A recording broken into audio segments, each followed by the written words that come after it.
चिंतन श्री गुरुदेव दत्त श्री स्वामी समर्थ। तुम्हा सर्वांचं आपल्या स्वामी शक्ती या चॅनलमध्ये मनापासून स्वागत आहे। स्वामी तुम्हा सर्वांच्या सर्व चांगल्या इच्छा पूर्ण करोत एवढीच स्वामींच्या चरणी प्रार्थना करते आणि आपल्या आजच्या या नवीन आणि सुंदर व्हिडिओला पुन्हा एकदा नव्याने सुरुवात करते। भक्तांनो, 28 ऑक्टोबर म्हणजे शनिवारी कोजागिरी पौर्णिमेचा प्रारंभ होत आहे। बघा, कोजागिरी पौर्णिमेचं आपल्या हिंदू संस्कृतीमध्ये अनन्यसाधारण महत्त्व आहे। ही जी पौर्णिमा आहे ही आपल्या भारतामध्ये किंवा भारतीय संस्कृतीमध्ये मोठ्या उत्साहाने साजरी केली जाते। खरं तर पौर्णिमेचा दिवस हा माता लक्ष्मीसाठी समर्पित असतो। या दिवशी माता लक्ष्मी जी आहे तिचा प्रभाव हा जास्त असतो। माता लक्ष्मी जी आहे ती पौर्णिमेच्या दिवशी जागृत असते आणि या दिवशी जर तुम्ही तिला आपल्या घरामध्ये प्रसन्न करण्यासाठी, आपल्या घरामध्ये स्थायिक करण्यासाठी काही उपाय केले तर नक्कीच माता लक्ष्मी आपल्या घरामध्ये प्रसन्न होते। आणि जर या दिवशी माता लक्ष्मी तुमच्या घरामध्ये आली तर आलेली माता लक्ष्मी ही अखंड तुमच्या घरामध्ये वास करत असते।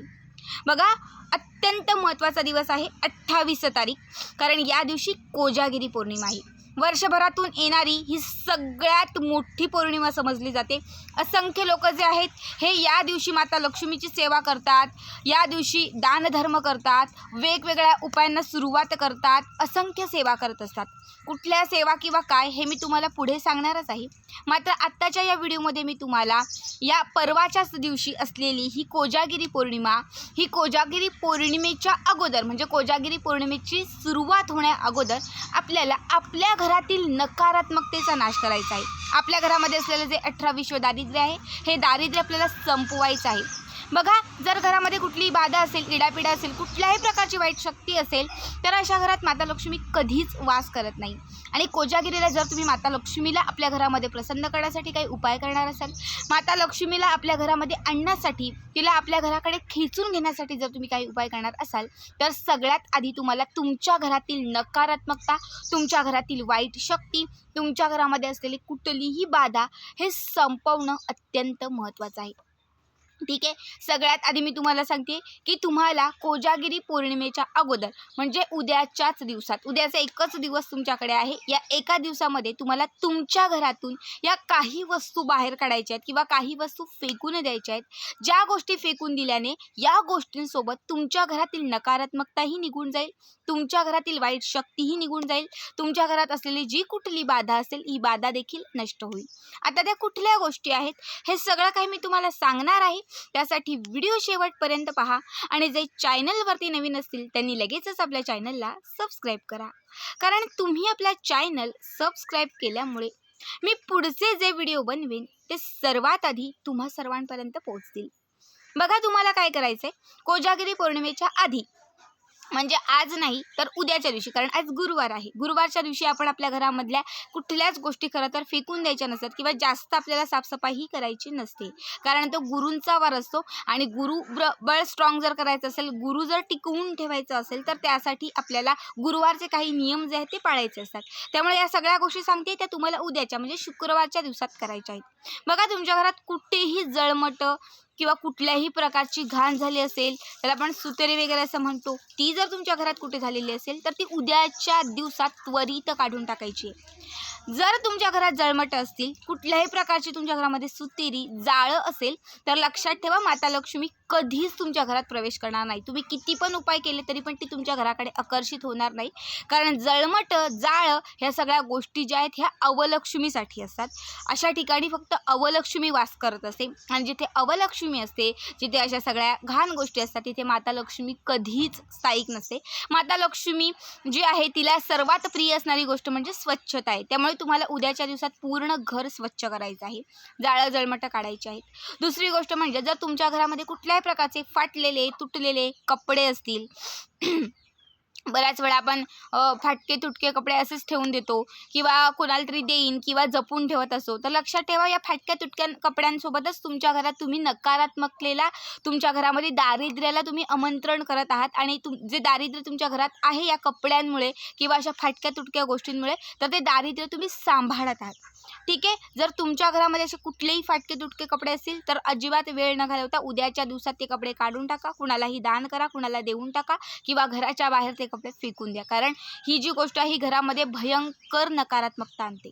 त्यानंतरची तिसरी गोष्ट आहे ती म्हणजे तुमच्या घरामध्ये जर कुठल्याही प्रकारच्या काचा फुटलेल्या अशा वस्तू असतील, बघा फुटलेली काच, फुटलेलं घड्याळ किंवा फुटलेला आरसा, या गोष्टी जर तुम्ही घरामध्ये ठेवल्या तर तुमच्या घरातली प्रगती जी आहे ती खुंटते. या गोष्टींसोबत, फुटलेल्या गोष्टींसोबत तुमच्या घरातील प्रगती थांबते आणि तुम्हाला प्रत्येक गोष्टीमध्ये अपयश यायला सुरुवात होते. जर तुमच्या घरामध्ये अशा कुठल्याही गोष्टी असतील तर त्या गोष्टी उद्याच्या दिवसात तुम्हाला फेकून द्यायच्या आहेत, कुठल्याही एखाद्या ठिकाणी तुम्हाला टाकून द्यायच्या आहेत. कारण जर तुम्ही या गोष्टी तुमच्या घरात ठेवत असाल तर माता लक्ष्मी तुमच्या घरात येणार नाही. या गोष्टी घराच्या बाहेर काढल्याबरोबर माता लक्ष्मी तुमच्या घरामध्ये प्रवेश करेल.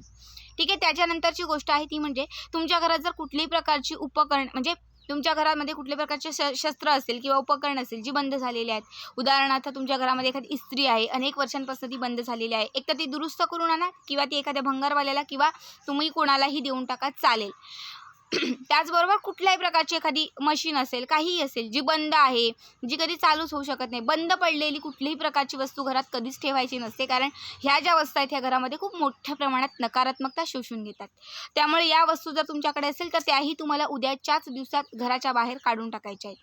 जर कुठल्याही प्रकारची तुमच्या घरामध्ये अशी भांडी असतील जी खूप चेंबलेली आहेत, खूपच जास्त घाण झालेली आहेत, अगदी काळी कुट्ट, स्वयंपाक करायला कढई घेतो पण ती काळी झालेली आहे, अशी कुठली काळी झालेली चेंबलेली खोंबलेली भांडी असतील तर ती भांडी वाळायला द्या. त्याच्याऐवजी नवीन भांडी खरेदी करा किंवा मग तुम्ही कुठल्याही एखाद्या व्यक्तीला अशी भांडी जर तुमच्या घरात असतील तर ती तुम्ही दान करू शकतात. ही जी भांडी आहेत ना, ही आपल्याला दिसायला वाटायला आपल्याला असं वाटतं काय नाही होत, पण लक्षात ठेवा हे अशा गोष्टी आपण आपल्या घरामध्ये ठेवतो किंवा अशा गोष्टी आपण आपल्या घरामध्ये सांभाळतो आणि त्याचमुळे आपली प्रगती होत नाही, त्याचमुळे आपल्या जीवनामधलं दारिद्र्य संपत नाही, प्रत्येक गोष्टीत अडथळे जातात, प्रत्येक कामं बिघडत जातात. या गोष्टी फॉलो करायला सुरुवात करा आणि बघा किती फरक जाणवायला लागतो.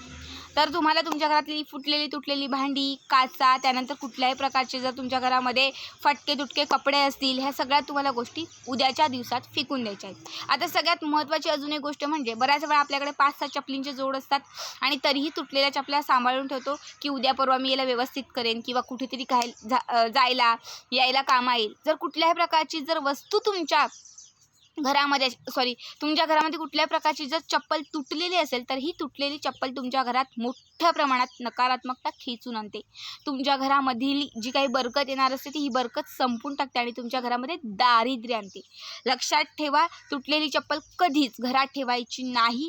घराच्या बाहेरही ती दिसली नाही पाहिजे, कुठेही लांबवर नेऊन तुम्हाला ती फेकून द्यायची आहे, टाकून द्यायची आहे. तर अशा काही या गोष्टी आहेत ज्या तुम्हाला या कोजागिरी पौर्णिमेच्या आत घराच्या बाहेर काढून टाकायच्या आहेत. कारण पौर्णिमा ही जी आहे ही पौर्णिमा अत्यंत विशेष आणि महत्त्वाची आहे लक्ष्मी प्राप्तीसाठी. पुन्हा एकदा तुम्हाला सांगते, लक्ष्मी या दिवशी आपल्या घरात येणार म्हणजे येणार, प्रवेश करणारच. पण त्याआधी आपलं घरही तसं असावं, नाहीतर ती येऊन लगेच गेली तर त्याचा काहीच फायदा नाही. कारण माता लक्ष्मी ही खूप चंचल असते. उपायांनी सेवांनी आपण तिला आपल्या घरामध्ये आमंत्रित करतो, आपण तिला आपल्या घरामध्ये खेचून आणतो. मात्र जर तुमच्याकडनं अशा काही चुका घडत असतील, असं काही घडत असेल तर लक्षात ठेवा ती आल्यापावली निघूनही जाईल.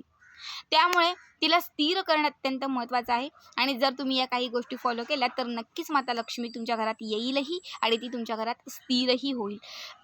कोजागिरी पौर्णिमेच्या दिवशी प्रत्येक महिलेने सकाळी लवकर उठायचं आहे, स्वच्छ स्नान करायचं आहे, उंबरठ्याला हळदीचं लेपन करायचं आहे, उंबरठ्याच्या बाहेर पाणी शिंपडायचं आहे. बघा या दिवशी तुम्हाला शक्य तेवढ्यात जास्त तुम्हाला माता लक्ष्मीच्या सेवा करायच्या आहेत, तुमच्या कुलदेवीच्या सेवा करायच्या आहेत. कारण हा दिवस जो आहे तो माता लक्ष्मीला प्रसन्न करण्यासाठी महत्त्वाचा दिवस आहे. या दिवशी तुम्हाला आपली जी कुलदेवी असेल तिची ओटी भरायची आहे. बघा जर नवरात्री तुम्हाला शक्य झालं नसेल, सुतक मासिक धर्म असेल तर अत्यंत महत्त्वाचा दिवस आहे कोजागिरी पौर्णिमा. या दिवशी कुलदेवीची ओटी नक्की भरा, कारण या दिवशी तुमची कुलदेवी आणि माता लक्ष्मी खूप जागृत असते.